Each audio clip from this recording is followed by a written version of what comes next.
ஒருத்தன் கல்யாணம் ஆகிருக்கும், குழந்தை பிறந்திருக்கும், வேலையிலையும் கொஞ்சம் வருஷம் வேலை செஞ்சு செட்டில் ஆகிருப்பான், போன பொருள்லாம் ஓரளவுக்கு சேர்த்துருப்பான்.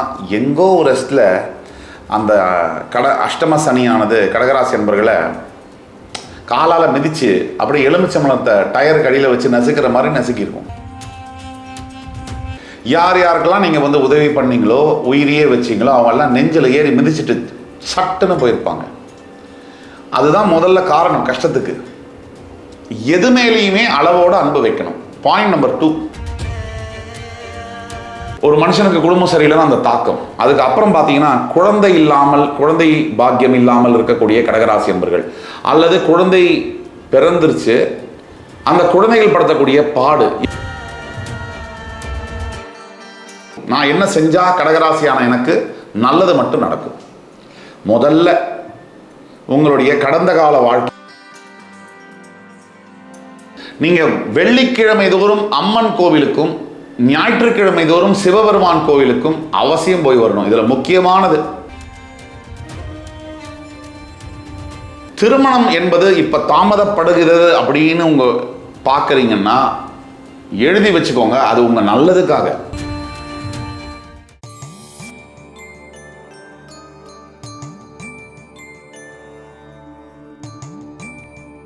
வக்ரதுண்ட மகாகாய சூரியகோடி சமப்பிரப அவிக்னம் குருமே தேவ சர்வகாரியேஷு சர்வதா.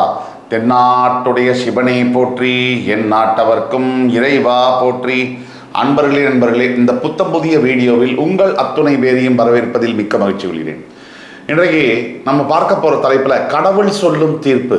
அந்த வகையில் காலபுருஷ தத்துவத்துக்கு 4ஆம் ராசியான கடகராசி. இப்போ கடகராசிக்கு பல ஆண்டுகளாக, ஏன் கடந்த 2.5 வருஷமாக அஷ்டம சனி சரியாக மார்ச் 6, 2026 முடிகிற வரைக்குமே கடகராசிக்கு எண்ணற்ற துன்பங்கள்னா ஒரு வார்த்தையால் விவரிக்க முடியாத துன்பங்கள். பல மனிதர்களுக்கும், எல்லா ராசிக்காரர்களுக்குமே மனசுல வரக்கூடிய ஒரு கேள்வி, நான் நல்லதை மட்டும் செய்கிறேன், எனக்கு ஏன் எல்லா கெடுதலும் நடக்குது? நான் என்ன தப்பு செஞ்சேன்? இவ்வளவு கஷ்டங்களையும் துயரத்தையும் அனுபவிக்கிறதுக்கு நான் செஞ்ச தவறுகள் என்ன? இந்த கேள்வி எழாத மனித இனம் இருக்க முடியாது. அப்படி கடகராசிக்கு மனசுல எழாத கேள்விகள் இல்லை. அஷ்டம சனி அப்படின்னா அது ஒரு சாதாரண பீரியட் இல்லை. அது 7.5 வருஷம் 7.5 சனி கொடுக்கக்கூடிய அந்த தீமைகளையும் சுருக்கி டேப்லெட் ஃபார்மேட்டில் கொடுக்கறது அப்படிங்கிறது தான் அஷ்டம சனி. அஷ்டம சனி காலகட்டத்தில் மற்ற ராசிங்க, அதாவது அஷ்டம சனியை அனுபவிக்காத மிச்ச ராசி உள்ள நேயர்கள் ஏளனமாக பேசுவாங்க, கிண்டலாக பேசுவாங்க. அஷ்டம சனினா என்ன பெரிய இதுவா, அதெல்லாம் நான் சமாளிச்சிருவேன் அப்படி இப்படின்னு பேசுவாங்க. உண்மையிலே பார்க்க போனால் அஷ்டம சனியானது செய்யக்கூடிய கொடுமைகள் 7.5 சனிக்கும் மேலானது. நம்ம வாழ்க்கையில் ஒரு 7.5 வருஷம், அதாவது முதல் தடவை வர அஷ்டம சனி, மிடில் வர அஷ்டம சனி, கடைசியாக வர அஷ்டம சனி, இதை பகுத்துக்கணும்.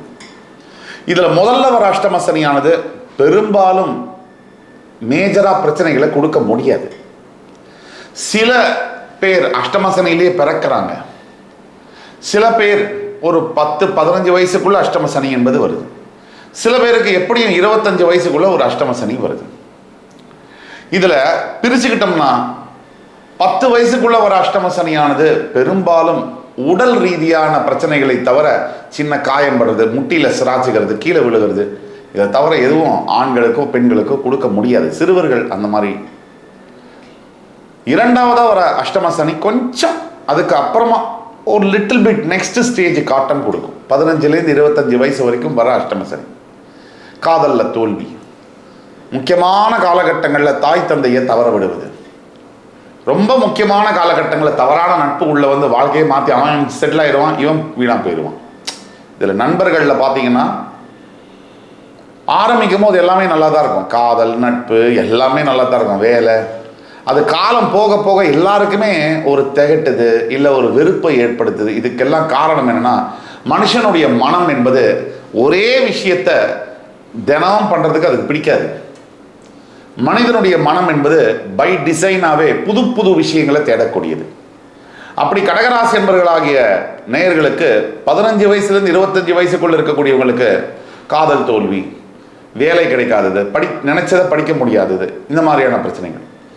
ஆனால் அந்த 25 வயசுக்கு அப்புறம் 2வது அஷ்டம சனி வரும் பாருங்க, 25லேருந்து 50க்குள்ள அடி, அதுதான் சரியான அடி. ஒருத்தன் கல்யாணம் ஆயிருக்கும், குழந்தை பிறந்திருக்கும், வேலையிலையும் கொஞ்சம் வருஷம் வேலை செஞ்சு செட்டில் ஆகிருப்பான், போன பொருள்லாம் ஓரளவுக்கு சேர்த்துருப்பான். எங்கோ ஒரு ரெஸ்ட்டில் அந்த அஷ்டம சனியானது கடகராசி என்பர்களை காலால் மிதித்து அப்படியே எலுமிச்சம்பழத்தை டயருக்கு அடியில் வச்சு நசுக்கிற மாதிரி நசுக்கியிருக்கும். இதுதான் கரெக்டான வார்த்தை. ஏன்னா பணத்தை இழக்கிறது, ஹெல்த்து இழக்கிறது, நிறைய விஷயங்களை இழக்கலாம். ஆனால் மனசை இழக்கிறது மாதிரி ஒரு அவஸ்தை கிடையாது. அது வாழ்ந்து பார்த்தவங்க, அனுபவப்பட்டவங்களுக்கு தெரியும். அதை கடகராசி நேயர்களை இப்போ நீங்கள் கேட்டிங்கன்னா 25 வயசுலேருந்து 55 வயசுக்குள்ளே இருக்கக்கூடிய கடகராசி நேயர்களை கேட்டிங்கன்னா சொல்லுவாங்க, அஷ்டம சனியுடைய டேஸ்ட்டு எப்படிப்பா இருந்துச்சு. கடைசியாக ஒரு அஷ்டம சனி இருக்குது பார்த்தீங்களா, அதுவும் பெருசாக ஒன்றும் செய்யாது, காலி பண்ணிடும், ஆரோக்கியத்தை காலி பண்ணும், வேற எதுவும் அதால் பண்ண முடியாது. நடுவில் வர அஷ்டம சனி தான் பொண்டாட்டி தொல்லை, கடன் தொல்லை, வேலையில் பிரச்சனை, ஆரோக்கியத்தில் பிரச்சனை, குழந்தைங்களால் பிரச்சனை, அவமானம் மானம் எல்லாம் போய் காலி பண்ணி நிறுத்துறது இந்த மிடில் தான். ஆக அப்படி அந்த அஷ்டம சனிலேருந்து வெளியில் வந்த கடகராசினியர்களுக்கு முதல்ல வாழ்த்துக்கள், யூ மேட் இட்.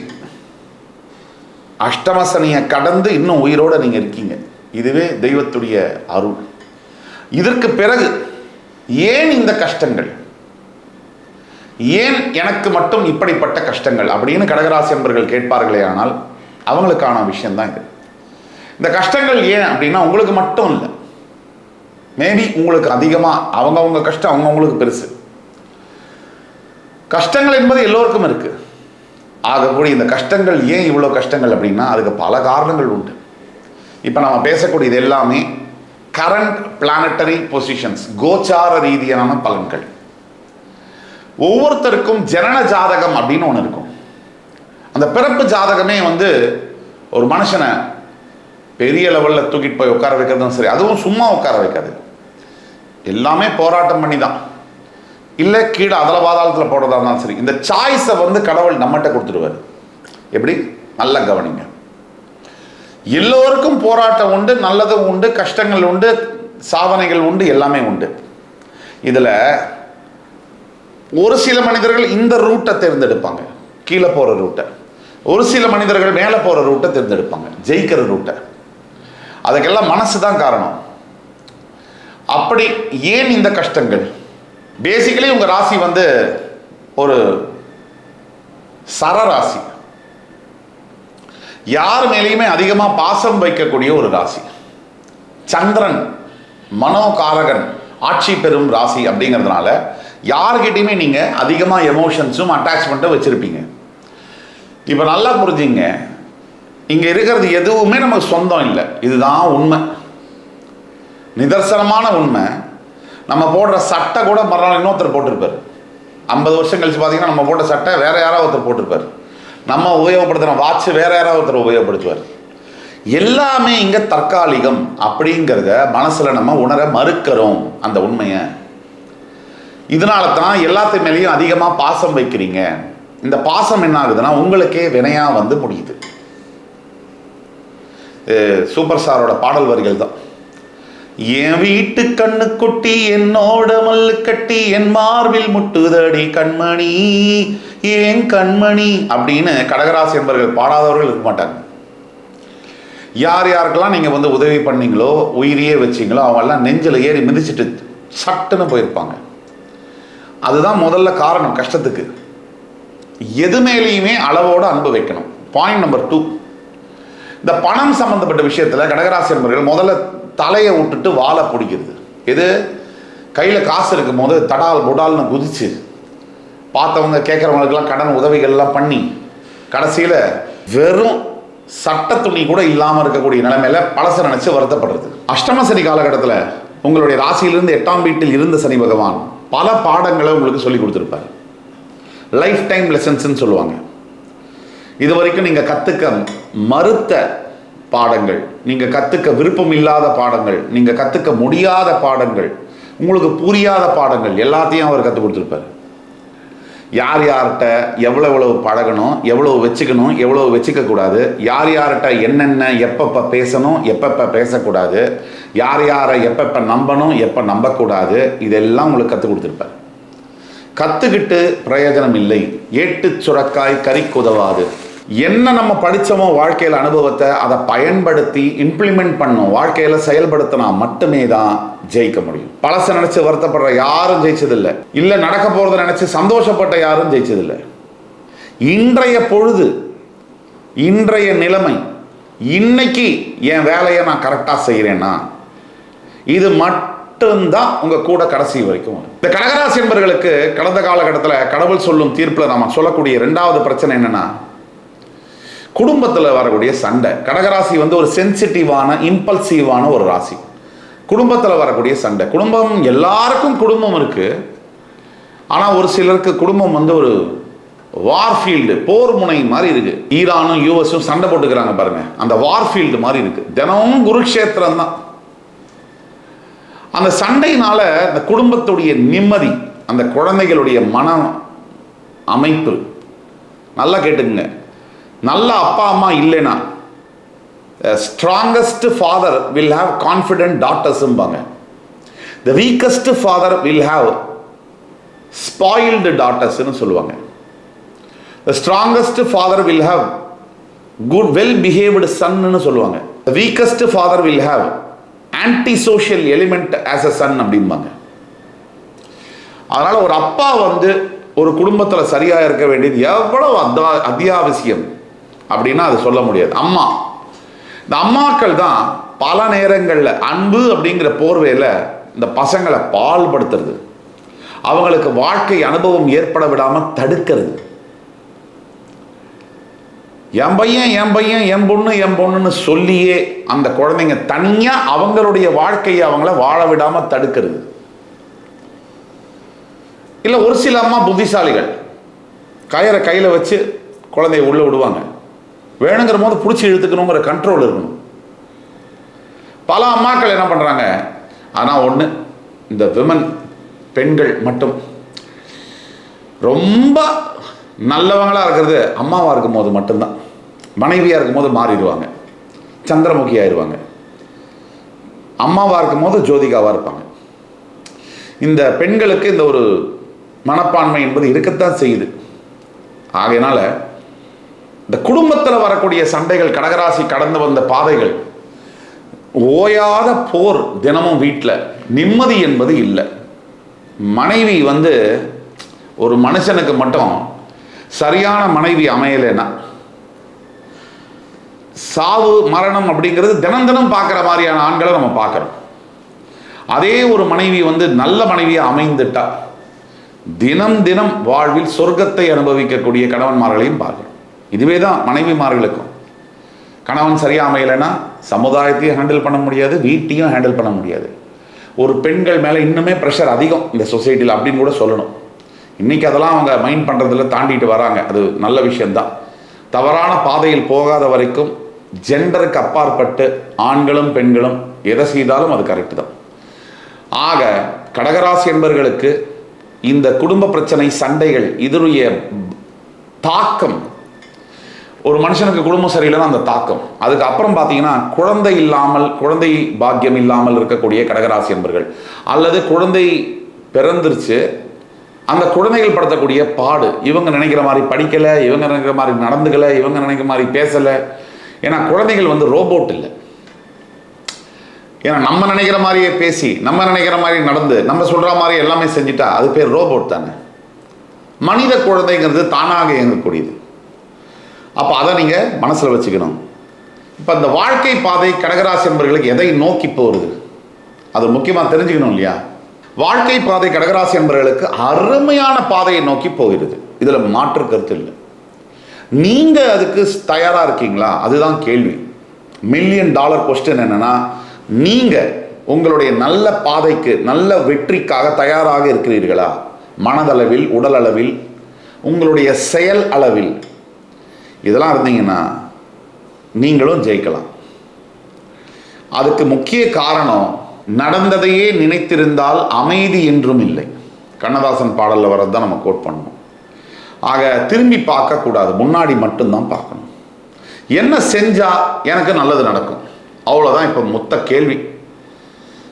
கேள்வி என்னன்னா, என்ன செஞ்சால் எனக்கு நல்லது நடக்கும், நான் என்ன செய்யணும், அப்புறம் கடவுள் என்ன செய்வாங்கிறது அப்புறம் பார்க்கலாம். முதல்ல நான் என்ன செய்யணும், நான் என்ன செஞ்சால் கடகராசியான எனக்கு நல்லது மட்டும் நடக்கும். முதல்ல உங்களுடைய கடந்த கால வாழ்க்கையை நீங்கள் நினச்சி பார்க்கக்கூடாது. அதில் உள்ள அனுபவங்களை எடுத்துக்கணும். அதில் பட்ட காயங்கள் ரணங்களை மறக்கணும். ரெண்டும் வித்தியாசமானது. அதே மாதிரி கடகராசி நண்பர்கள், இனிமேல் நான் என்ன செய்யணும், இப்போ என்கிட்ட உயிர் இருக்குது. என்ன இருக்குது? உயிர் இருக்குது. இந்த உயிரை வச்சு எதை வேணால் சாதிக்க முடியும். இந்த உலகத்தில் நீங்கள் எதை இழந்தாலும் உங்கள் உடம்புல உயிர் இருக்கிற வரைக்கும் உங்களால் எதை வேணால் அச்சீவ் பண்ண முடியும். இதுதான் சத்தியம். இந்த உயிரை வச்சு என்ன சாதிக்கலாம், என்ன பண்ணலாம், இது வரைக்கும் என்ன வேணால் தப்பாக போயிருக்கலாம், இனிமேல் வாழ்க்கையில் நல்லா வரலாமே. நீங்கள் ஜெயிச்சவங்க வரலாறு எல்லாத்தையும் எடுத்து பார்த்தீங்கன்னா அவனும் அசிங்கப்பட்டிருப்பான், அவமானப்பட்டிருப்பான், சிங்கிள் டீக்கு லாட்ரி அடிச்சிருப்பான். அவன் தான் சரித்திர சாதனைகளை பண்ணியிருப்பான். இதில் மாற்று கருத்தே இருக்க முடியாது. எல்லோரும் இந்த உலகத்தில் மிகப்பெரிய போராட்டங்களுக்கு அப்புறம் தான் ஜெயிப்பாங்க. அப்படி ஜெயிச்சாதான் அந்த வெற்றி நிற்கும். அப்போ ரெண்டாவது கண்டிஷன். மூணாவது, கோவில் வழிபாடு. நீங்கள் வெள்ளிக்கிழமை தோறும் அம்மன் கோவிலுக்கும் ஞாயிற்றுக்கிழமை தோறும் சிவபெருமான் கோவிலுக்கும் அவசியம் போய் வரணும். இதில் முக்கியமானது, நேபாளில் ஜலநாராயணன் கோவில் இருக்கு. எல்லாராலையும் நேபாள் போக முடியாது, முடிஞ்சவங்க போய் பாருங்க. இங்க இருக்கக்கூடியவங்க ஸ்ரீரங்கம் பெருமாள், இந்த ஸ்ரீரங்கம் பெருமாளை போய் தரிசனம் பண்ணும்போது திருச்சிராப்பள்ளியில் கடகராசிக்கு, முக்கியமாக கடகராசிக்கு காலம் கைகூடும், அத்தனை கஷ்டங்களும் விலகும். நீங்க பெரிய வரலாறு படைக்கக்கூடிய அளவிற்கு உங்களுக்கு வாழ்க்கையில் மாற்றங்கள் வரும். இது ஸ்ரீரங்கம் பெருமாள் அந்த சந்நிதிக்கு உண்டான சக்தி, உங்க ராசிக்கு உண்டான ஒத்துமை, இதை வைத்து சொல்லக்கூடியது. அடுத்தபடியாக இந்த திருமணம், குழந்தை பிரச்சனை அதெல்லாம் இருக்கக்கூடியவங்களுக்கு நான் ஒன்றும் புதுசாக சொல்ல போறதில்லை. எல்லா விஷயத்துக்குமே கால நேரம் என்பது இருக்கு. அஷ்டம சனி முடிஞ்சு இப்பதான் நல்ல காலத்துக்கு வந்திருக்கீங்க. ஜூன் 2க்கு பிறகு இன்னும் சூப்பரா இருக்க போறீங்க. தற்சமயம் உங்களுக்கு 12 விரயஸ்தானத்தில் குரு உங்க ராசிக்கே வந்து உச்சம் பெற போகிறார். உங்கள் 2ஆம் பாவத்தில் கேது, உங்கள் 8ல் ராகு, 9ல் சனி. இதுதான் நிலைமை. திருமணம் என்பது இப்ப தாமதப்படுகிறது அப்படின்னு உங்க பாக்குறீங்கன்னா எழுதி வச்சுக்கோங்க, அது உங்க நல்லதுக்காக. என்னடா அப்படி சொல்றேன்னு நினைக்காதீங்க, உங்க நல்லதுக்காக அது தாமதப்படுது. சில பேருக்கு முன்னாடி அவசர அவசரமா திருமணம் ஆகி அதை விட அவசர அவசரமா விவாகரத்து ஆகுது. சில பேருக்கு அவசர அவசரமா விவாகரத்தாகி மறுபடியும் அவசர அவசரமா திருமணம் ஆகுது. இது வேணாம். நிதானமோட செயலக்கூடிய எந்த ஒரு விஷயமும் நிரந்தரமாக இருக்கும். இது இயற்கையுடைய நீதி. அதனால திருமணத்தை பற்றி கவலைப்படாதீங்க, குழந்தை பாக்கியத்தை பற்றி கவலைப்படாதீங்க. வெகு விரைவில் இந்த செப்டம்பர் மாதத்து இறுதிக்குள்ளாரவே உங்களுக்கு நல்ல செய்தி என்பது வந்து சேரும். அடுத்தபடியாக நீங்க செய்ய வேண்டியது நம்ம சொன்னோம், என்ன செய்தால் எனக்கு நல்லது நடக்கும். நீங்க திருமணம், குழந்தை சமாச்சாரம் பிரச்சனைகள் இருக்கு அப்படின்னாலே ஒரு 10 வயசுக்குள்ள இருக்கக்கூடிய பெண் குழந்தைகளுக்கு உங்களால் முடிஞ்ச தான தர்மங்களை செய்யுங்கள்.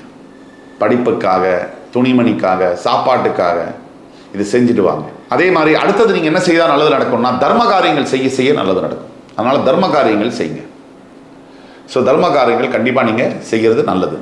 அடுத்தது, உங்களுக்கு முடிஞ்ச அளவுக்கு கல்விக்கான உடுத்தக்கூடிய துணி, போர்வை போன்ற தானங்கள் நீங்கள் செய்ய செய்ய செய்ய கடகராசி என்பவர்களுக்கு எதிர்கால வாழ்க்கை எப்படி இருக்கும்னா மிக சிறப்பாக அமையும்.